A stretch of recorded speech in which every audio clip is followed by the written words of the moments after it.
All right, welcome. I'm glad you stopped by.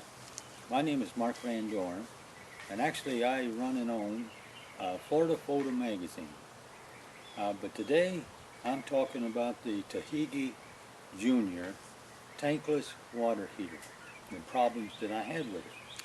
I bought it about a year ago, and they stuck it in, and of course after about a year, it stopped working totally. I'd have to come out here and reset it, reset it, and reset it. And of course what happened is we had a buildup of calcium in the heat exchanger. So I went back to Takagi and asked them, what can we do about it? Well, what they said is sent me email telling me that the best way to do this was to tear the whole thing down, including the heat exchanger, and then clean it with acid. Yeah, right. Well, needless to say, that would cost a fortune and a long time. It's not an easy thing to do. So what I decided to do was a little research. And what I came up with was this. I purchased a small drill pump. You can get them at Home Depot or just about anywhere. I also bought two hoses, regular hoses here, two of them. They're about 6 foot long. And of course I hooked one going actually into where the filter is on the Junior. And of course it takes a 1/2 inch fitting. I wrapped it with plumber's tape now because it was loose. And then of course a 3/4 inch for the hose itself. And so this is the hookup we ended with. And of course what we done was is then run the drill. It then takes the white vinegar, which I'm using, to clean the Junior out at the heat exchanger, and it works very well. Now, as you can see, probably all of this together only cost about, I'd say about $30, versus probably about $400 to do it. So what I'm going to do now is step over here and start it up. And what we're going to do, here's the pressure release valve right here. I have it open. And so what will happen is I will pump the white vinegar in, and it'll come out here, and of course it'll do the cleaning. And of course we'll also do two things. We'll not only run the drill pump, but after a short period of time, we'll give it a rest and actually allow it to soak, let's say, for about 20 minutes.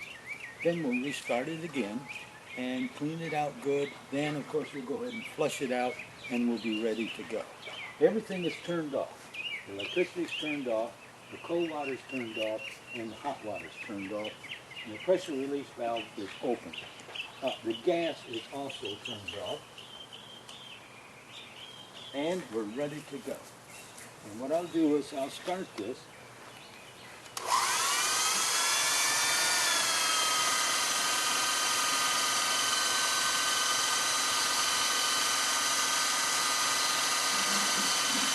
And here it goes.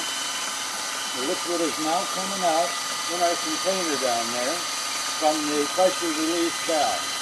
And we'll run this a little while now because we have already run it a bit anyway.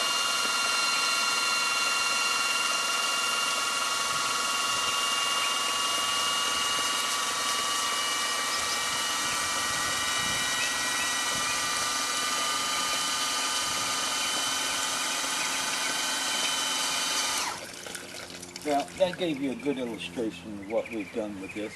And if you have a Takagi Junior, then this is probably something you're going to have to do every year to clean it out. The one thing about the Takagi company that they need to do is get some people in there to really design the system. When they put this whole system in, they should also put in a water filter so we convert the hard water to soft water. And this buildup that we get up here in the Junior would be very, very little. And maybe every year we would flush it out, but we would get very little out of it. So if you're going to put one of these in, which I don't recommend, you would make sure, of course, that you have a system designed like this to flush it. And two, that you, along with this, you have the water filter included, so that you clean your water, get rid of the calcium and other deposits, so they do not end up giving you problems with the heat exchanger. Have a good day.